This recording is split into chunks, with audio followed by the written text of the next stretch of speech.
ఇందిరమ్మ ఇళ్ళు ఏదో 3500 ఇచ్చాం అని చేతులు దుడిపేసుకోం. రాష్ట్ర ఆర్థిక పరిస్థితి ఎన్ని ఇబ్బందులు ఉన్నా, ఎన్ని కష్టాలు ఉన్నా పేదోడికి ఇల్లు కట్టించాలన్నదే ఈ ప్రభుత్వం యొక్క లక్ష్యం. గౌరవ ముఖ్యమంత్రి రేవంత్ రెడ్డి గారి నాయకత్వంలోని ఈ ప్రభుత్వం. నువ్వు ఏ పార్టీ అని అడగము. ప్రతి గ్రామంలో గ్రామ సభ పెట్టి పేదవాళ్ళల్లో బహుపేదవాళ్ళకి ఇల్లు ఇస్తాము. 400 చదరపు గజాలు 400 చదరపు అడుగులతో ఇళ్ళు నిర్మించుకోవాలి. దాంట్లో ఒక చిన్న కిచెను, ఒక బాత్రూమ్ కూడా తప్పనిసరిగా ఉండాలి. 4 విడతలుగా ఈ 5 లక్షల రూపాయలు ఇస్తాం.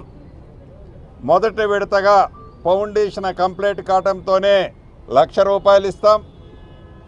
లంటర్ లెవెల్ అంటే కిటికీ లెవెల్ కంప్లీట్ కావడంతోనే 1,25,000 ఇస్తాం.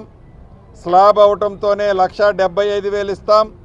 గోపరేషన్ టైంలో మిగిలిన 1,00,000 రూపాయలు మొత్తం కలిపి 5 లక్షల రూపాయలు ఇస్తాం. అసెంబ్లీ సాక్షిగా కొత్త ROR చట్టాన్ని తెలంగాణ ప్రజలకి ఈ ప్రభుత్వం, తెలంగాణ రాష్ట్రంలో ఉండే అనేక మంది మేధావులు సూచనలు సలహాల మేరకు చివరికి ప్రతిపక్ష పార్టీకి నాయకులు ఇచ్చిన సూచనలు మంచివైతే వాటిని కూడా ఈ చట్టంలో క్రోడీకరించాం. అద్భుతమైన చట్టాన్ని ROR చట్టాన్ని ఇవ్వబోతున్నాం.